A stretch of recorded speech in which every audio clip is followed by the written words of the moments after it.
یہ ختم بخاری کی پر نور محفل، مگر دل جدائی کا غم کھا رہا ہے۔ سعادت ملی ہم کو دین نبی کی، فخر سے میرا سر بلند ہو گیا ہے۔ یہیں سے ہمارے مسئلے حل ہوتے ہیں۔ علماء کرام ہیں، اکثر تو علماء ہی ہیں، طلباء بھی علماء ہیں۔ ہم لوگوں کو سب سے زیادہ جو پریشانی رہتی ہے وہ اسی کی تو رہتی ہے کہ عزت مل جائے۔ معاف کیجیے گا، میں غلط تو نہیں کہہ رہا ہوں۔ عزت چاہیے، بڑائی چاہیے، چلو بھائی عزت چاہیے لے لو، لیکن دوسروں کی عزت تو نہ خراب کرو۔ دوسروں کی عزت ختم کر کے تمہیں عزت کہاں سے مل جائے گی؟ یہ غلط فہمی ہے۔ ہمارے زمانے میں جو مسائل ہیں بڑے، ان میں سے ایک مسئلہ ہے یہ، اور میں چھوٹا سا آدمی مگر کیا کروں، جب دماغ میں کوئی بات آئے تو کہہ دیتا ہوں کہ میں واقعات جانتا ہوں، متعین مثالیں جانتا ہوں اس بات کی کہ حسد کی بنیاد پر خیر کے کام رکتے ہیں، اور وہ مثالیں صرف دنیا کے اداروں میں نہیں ہیں، وہ بے شک کالجوں میں بھی ہیں، یونیورسٹیوں میں بھی ہیں، اسکولوں میں بھی ہیں، کمپنیوں میں بھی ہیں، فیکٹریوں میں بھی ہیں، مگر وہ مسجدوں میں بھی ہیں، وہ مدرسوں میں بھی ہیں، وہ خانقاہوں میں بھی ہیں۔ اور جب تک ہم اپنی ان بیماریوں کو دور نہیں کریں گے تو کام نہیں چلنے والا ہے، یہیں پڑے رہیں گے، ہماری صلاحیتیں انہی باتوں میں لگتی رہیں گی۔ اب آپ سوچیں، میں اس مضمون کی طرف آنا چاہتا ہوں جو مجھے ختم سے پہلے عرض کرنا تھا کہ ہماری صلاحیتیں کہاں استعمال ہو رہی ہیں۔ الحمدللہ صلاحیتیں موجود ہیں۔ ہمارے اکابر کے پاس کوئی الگ انوکھا علم نہیں تھا، یہی سب تھا جو ہم نے بھی پڑھا ہے، مگر اس کی گہرائی ان کو مل جاتی تھی، اس لیے کہ گہرائی میں جانے کے لیے دماغ صاف ستھرا رہتا تھا اور وقت فارغ رہتا تھا۔ ہمارا وقت اور ہمارا دماغ دونوں مشغول ہیں۔ دماغ مشغول ہے اس میں کہ ہم اپنی عزت کیسے بنائیں۔ یقین کریں، میں اپنے طلباء سے کہتا ہوں، علماء کو نصیحت کرنے کا میرا مقام نہیں ہے، لیکن یہ عرض کرتا ہوں کہ اس چکر میں نہ پڑو، عزت مل جائے گی۔ یہ موضوع ہی ذہن سے نکال دو۔ بلکہ دنیا میں ایسا لگتا ہے کہ اللہ تعالیٰ کی مشیت یہی ہے، جس چیز کی خواہش نکال دو گے وہی مل جائے گی۔ خواہش پر تو جنت میں ملے گا، خواہشات پوری ہونے کی جگہ جنت ہے۔ وَلَكُمْ فِيهَا مَا تَشْتَهِي أَنفُسُكُمْ۔ دنیا میں سکون سے رہنے کا راستہ ہے، خواہشات کو نکال دو۔ جس خواہش سے پیچھا چھڑا لو گے وہ خواہش آسانی سے پوری ہوگی۔ اور ظاہر بات ہے دنیا میں خواہشات پوری کرنے کے لیے نہیں آئے ہیں، جنت میں جانے کے لیے آئے ہیں۔ تو ظاہر ہے کہ دنیا میں خواہشات پوری کرنے کے چکر میں رہیں گے تو اس کا مطلب یہ ہے کہ ہمارا جنت میں جانے کا پروگرام ذرا کمزور چل رہا ہے۔ ہمیں اپنے آپ کو ٹھیک کرنے کی ضرورت ہے، بہت زیادہ ٹھیک کرنے کی ضرورت ہے۔ اور اس ٹھیک کرنے کا ایک بڑا حصہ وہ ہے جو افتتاح کی شکل میں ہمارے سامنے آ گیا۔ ہمارے آقا صلی اللہ تعالیٰ علیہ وسلم نے ایک کیا کہیں گے اس کو ماسٹر کی، شاہ کلید عطا فرمائی ہے۔ انما الاعمال بالنیات، تمام اعمال کا دار و مدار نیت پر ہے، یعنی اعمال کا اعتبار نیت پر ہے۔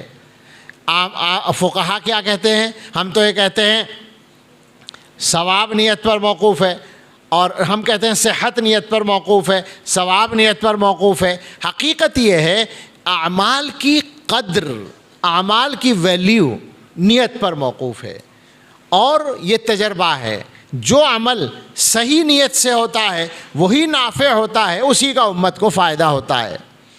ہم لوگوں کو خاص طور سے نیت کے معاملے میں اپنے اکابر کے نمونے کو سامنے رکھ کر محنت کرنے کی شدید ضرورت ہے۔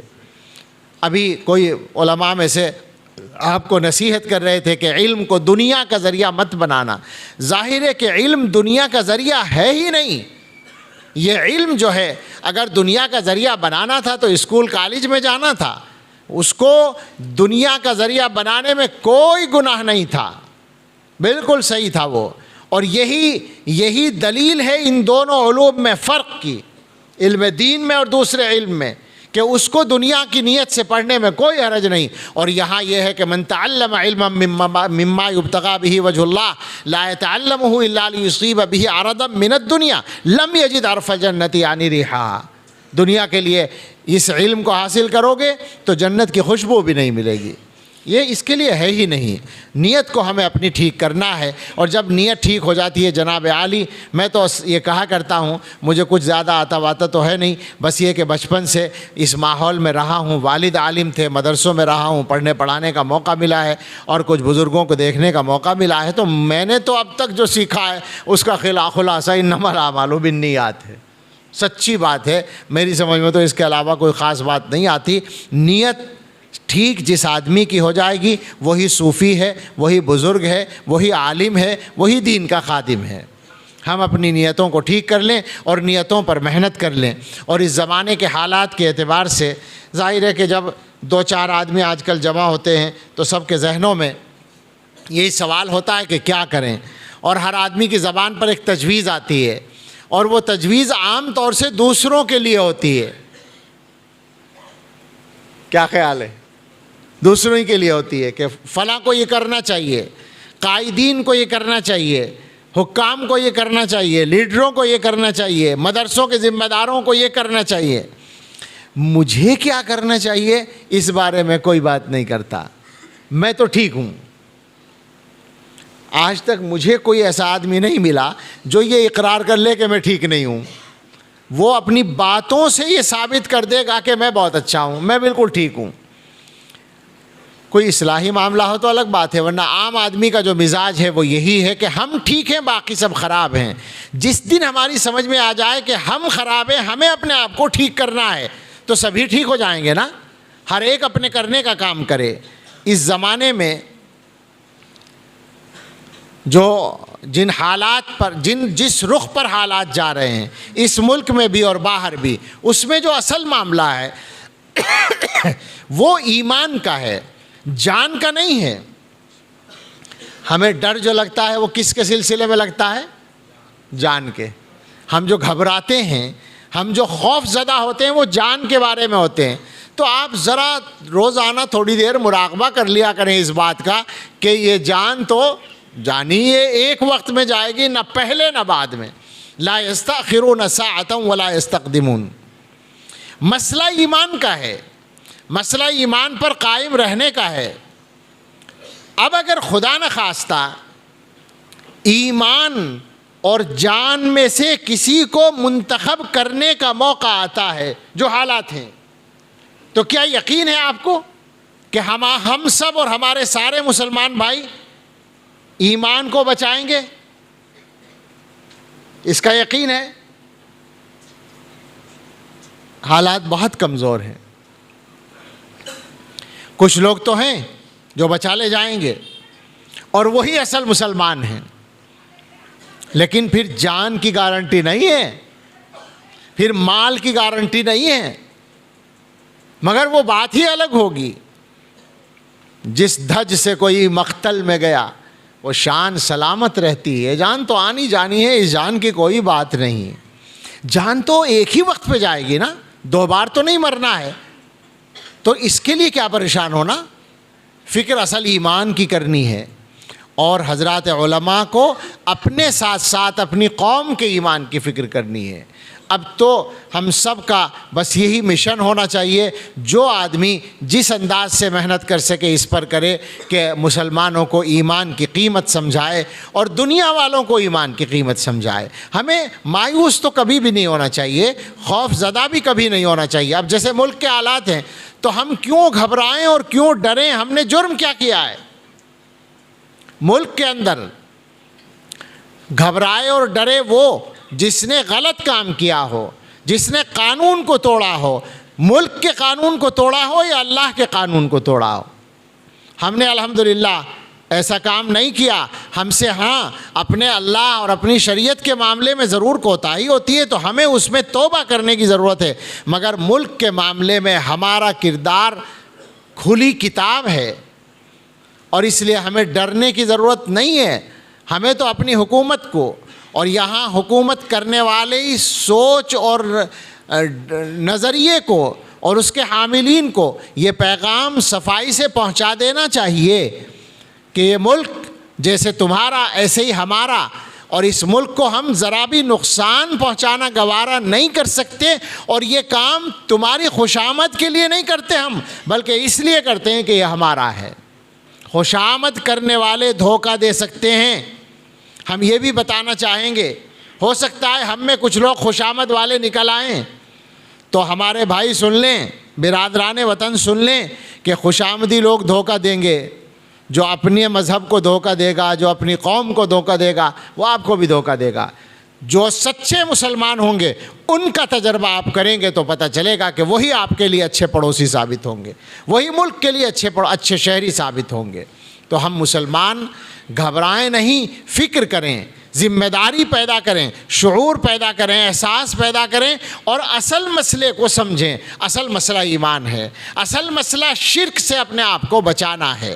اپنے بھائیوں کو ہمیں بتانا ہے کہ آپ جس پریشانی میں مبتلا ہیں، آپ جو چاہتے ہیں کہ ہم شرک والے کام یا شرک والے نعرے یا شرک والے الفاظ بولنے میں آپ کا ساتھ دیں، تو یہ خامخواہ کی بات ہے۔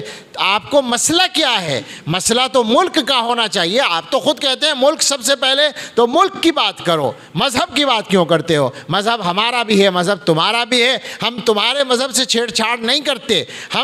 ہمارے پاس جب طاقت بھی ہوتی ہے تو ہم زبردستی کسی کو مسلمان بنانے کی ہمارے یہاں اجازت ہی نہیں ہے، گنجائش ہی نہیں ہے۔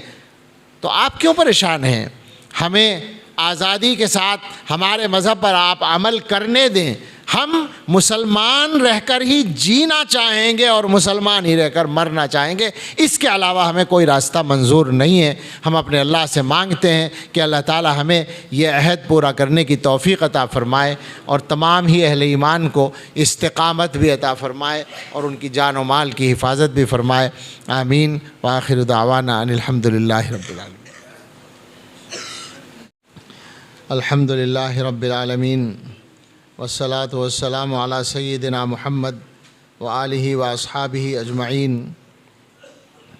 یا رب لک الحمد کما ینبغی لجلال وجہک وعظیم سلطانک، اللہم لک الحمد حمدا دائما مع دوامک، ولک الحمد حمدا خالدا مع خلودک، ولک الحمد حمدا لا منتہى له دون مشیتک، ولک الحمد حمدا لا یرید قائلہ الا رضاک، وَلَكَ الْحَمْدُ حَتَّى تَرْضَى وَلَكَ الْحَمْدُ إِذَا رَضِيتَ أَنْتَ أَهْلُ التَّقْوَى وَأَهْلُ الْمَغْفِرَةِ۔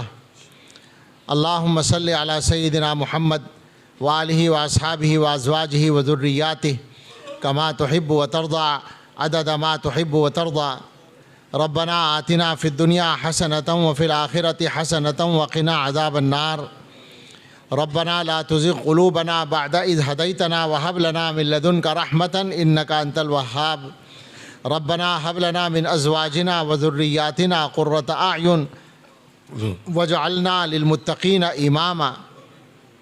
اللهم إنك عفو تحب العفو فاعف عنا، اللهم إنك عفو تحب العفو فاعف عنا، اللهم إنك عفو تحب العفو فاعف عنا، اللهم إننا ضعفاء، اللهم إننا ضعفاء فقو في رضاك ضعفنا، وخذ إلى الخير بناصيتنا، واجعل الإسلام منتهى رضائنا، وإنا أذلاء فأعزنا، وإنا فقراء فارزقنا، اللهم إن قلوبنا ونواصينا وجوارحنا بيدك لم تملكنا منها شيئا، فإذا فعلت ذلك بنا فكن أنت ولينا واهدنا إلى سواء السبيل، اللهم اهدنا إلى سواء السبيل، اللهم ثبتنا على الصراط المستقيم يوم تزل الأقدام، اللهم إنا نسألك الثبات في الأمر، ونسألك عزيمة الرشد، ونسألك الغنى عن الناس،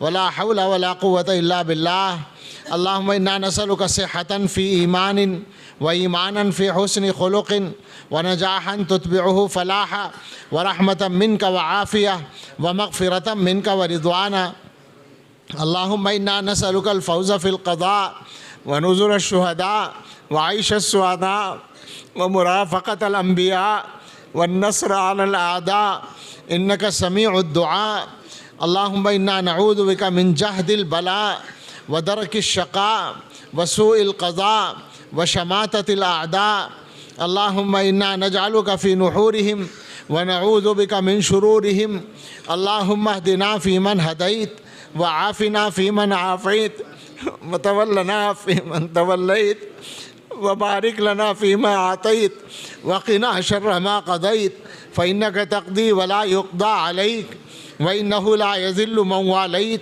ولا يعز من عادیت تبارکت ربنا وتعالیت نستغفرک ونتوب الیک اللہم اغفر لنا وللمؤمنین والمؤمنات والمسلمین والمسلمات وألف بین قلوبہم واصلح ذات بینہم وانصرہم علی عدوک وعدوہم اللہم اعنا ولا تعن علینا وانصرنا ولا تنصر علینا وامکر لنا ولا تمکر علینا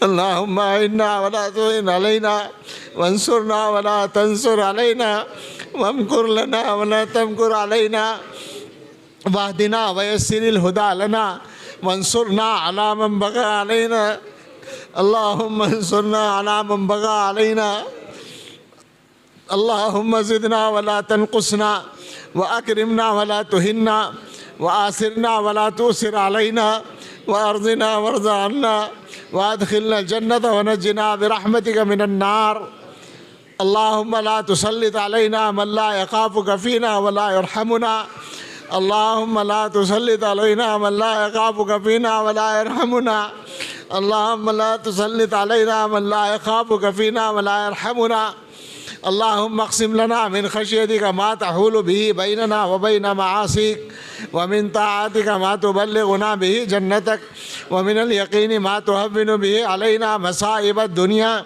ومتعنا بأسماعنا وأبصارنا وقوتنا ما أحييتنا واجعله الوارث منا واجعل ثأرنا على من ظلمنا اللهم اجعل ثأرنا على من ظلمنا اللهم اجعل ثأرنا على من ظلمنا وانصرنا على من عادانا ولا تجعل مصيبتنا في ديننا اللهم لا تجعل مصيبتنا في ديننا اللهم لا تجعل مصيبتنا في ديننا ولا تجعل الدنيا أكبر همنا ولا مبلغ علمنا ولا غاية رغبتنا ولا تسلط علينا من لا يخافك فينا ولا يرحمنا اللهم زدنا ولا تنقصنا وأكرمنا ولا تهنا وآثرنا ولا تؤثر علينا وأرضنا وارض عنا وأدخلنا الجنة ونجنا برحمتك من النار یا ارحم الراحمین یا ارحم الراحمین یا ارحم الراحمین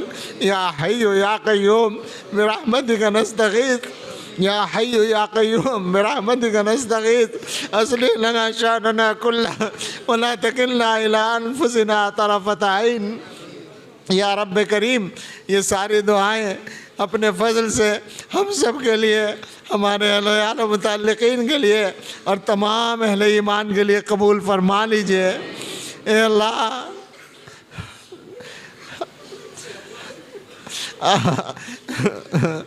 اے اللہ آپ ہمارے رب ہیں آپ ہمارے خالق و مالک ہیں آپ ہمارے معبود ہیں اللہ ہم اقرار کرتے ہیں کہ ہم آپ کے مجرم ہیں ہم آپ کے بندے ہیں مگر بہت گندے ہیں اللہ ہم اقرار کرتے ہیں کہ آپ کی نعمتیں بے شمار ہیں مگر ہمارے گناہ بھی بے شمار ہیں مگر رب کریم رحمان رحیم ایک بات کا ہمیں یقین ہے کہ آپ کی مغفرت ہمارے گناہوں سے بہت بڑی ہے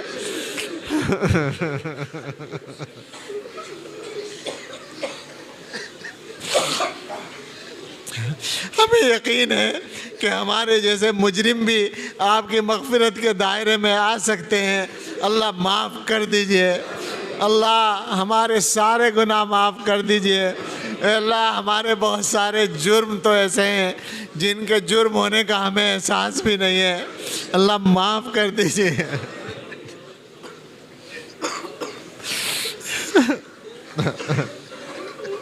اللہ ہمارے انفرادی گناہ بھی معاف کر دیجئے اور اجتماعی گناہ بھی معاف کر دیجئے اے رب کریم اے رحمان الرحیم ہم آپ کے نبی صلی اللہ علیہ وسلم کے امتی ہیں، اس واسطے سے ہمیں آپ سے کہنے کی ہمت ہے، آپ کے پیغمبر صلی اللہ علیہ وسلم نے یہ راز فاش کر رکھا ہے کہ آپ اپنے گناہگار بندوں کو معاف کرنا بہت پسند کرتے ہیں۔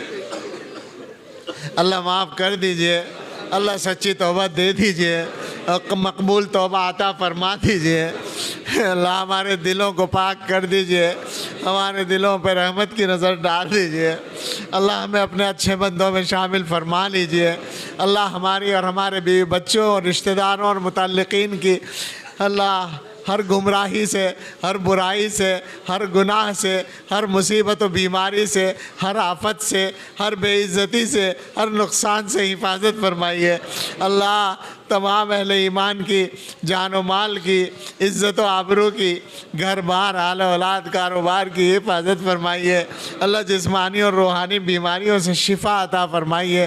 ہم میں اور ہمارے متعلقین میں جو بھی بیمار ہیں، اللہ ہمارے بزرگوں میں، مشائخ میں، علماء میں، اساتذہ میں جو بیمار ہیں، اللہ سب کو صحت عطا فرمائیے۔ ہمارے ایک بزرگ مولانا منیر صاحب ممبئی میں بیمار ہیں، اللہ ان کو صحت کامل عطا فرمائیے اور صحت کے ساتھ ان کی عمر میں برکت فرمائیے۔ اللہ ہمارے حضرت اور ہمارے اساتذہ کرام، ہمارے حضرت الاستاذ مولانا قمر الدین صاحب، حضرت مولانا نعمت اللہ صاحب، حضرت مولانا ارشد مدنی صاحب، حضرت محتمم صاحب، ہمارے حضرت جید احمد برکاتہم، اور جو حضرات علماء کہیں بھی ہیں، جو دین کے خدام کہیں بھی ہیں یا یہاں ہیں اور جو بھی بیمار ہیں، اللہ سب کو صحت و عافیت عطا فرمائیے اور سب کی عمروں میں برکت فرمائیے۔ اللہ رب کریم، ہمیں اقرار ہے ہم بہت کمزور ہیں، مگر اے اللہ آپ کی امت میں آپ کا نام لینے والے، آپ کا کلمہ بلند کرنے والے یہی تو لوگ ہیں اللہ جو کمزوریوں کے ساتھ میدان میں ہیں۔ اے اللہ قوت دے دیجئے، اللہ استقامت دے دیجئے، کام کرنے کے راستے آسان کر دیجئے۔ اے اللہ اس ملک میں بھی اور دنیا کے ہر خطے میں اپنے دین پر پورا عمل کرنے کے ساتھ زندہ رہنا آسان فرما دیجئے۔ اللہ جو حالات کھڑے کیے جا رہے ہیں اللہ ان کو ناکام کر دیجئے، اللہ پہلے سے زیادہ آسانیاں اور آزادی عطا فرما دیجئے۔ اللہ اے رب کریم فلسطین میں اپنی خاص نصرت نازل فرما دیجئے۔ اے اللہ ہندوستان میں بھی اپنی خاص نصرت نازل فرما دیجئے۔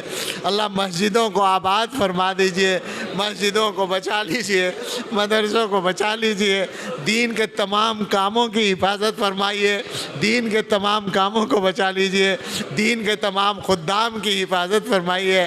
اللہ ہم اقرار کرتے ہیں اس مبارک موقع پر آپ سے مانگنے کے لیے، اللہ اقرار کرتے ہیں کہ ہم نے اپنی ڈیوٹی پوری نہیں کی ہے، ہم نے اپنی ذمہ داری پوری نہیں کی ہے، مگر اللہ آپ ارحم الراحمین ہیں، آپ کام بنانے والے ہیں اور ہمارا کام بنانے والا آپ کے سوا کوئی نہیں ہے، ہماری سننے والا آپ کے سوا کوئی نہیں ہے۔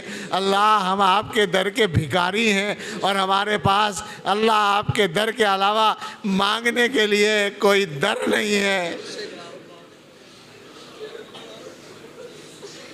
اللہ اپنے در سے محروم نہ فرمائیے، اپنے در سے عطا فرما دیجئے۔ اے اللہ ایمان بچا لیجئے، عزتیں بچا لیجئے، گھر بار بچا لیجئے، ہر صاحب ایمان کی جان و مال، عزت و آبرو کو بچا لیجئے۔ اللہ دین کے شعائر کو بچا لیجئے، دین کے تمام کاموں کو بچا لیجئے، دین کے تمام خدام کو بچا لیجئے۔ اللہ آپ کا کلمہ پڑھتے ہیں، آپ ہی سے مانگیں گے، آپ ہی سے کہیں گے، اللہ آپ ہی سے مانگ رہے ہیں، عطا فرما دیجئے۔ اللہ اس مدرسے کی بھی حفاظت فرمائیے، ہر مدرسے کی حفاظت فرمائیے، ہمارے مولانا اور ان کے رفقا و معاونین کی مدد فرمائیے۔ اللہ ہم سب کے ذاتی کاموں میں بھی آسانیاں عطا فرمائیے۔ اللہ ہم میں جو لوگ مقروض ہیں ہم سب کے قرضیں آسان آسانی کے ساتھ اللہ دور فرما دیجئے۔ اللہ جو جو ضرورتیں آسانی سے پوری کر دیجئے، اور ہم سب کے لیے اور پوری امت کے لیے آنے والے وقت کو گزرے وقت سے بہتر بنا دیجئے، اور سب سے بہتر ہمارے آخری وقت کو بنا دیجئے۔ اللہم انا نسألک خیر المسألۃ وخیر الدعاء وخیر النجاح وخیر العمل وخیر الثواب وخیر الحیات وخیر الممات انک علی کل شیء قدیر۔ ربنا تقبل منا انک انت السمیع العلیم وتب علینا انک انت التواب الرحیم، وصلی اللہ علی سیدنا محمد وآلہ واصحابہ اجمعین برحمتک یا ارحم الراحمین۔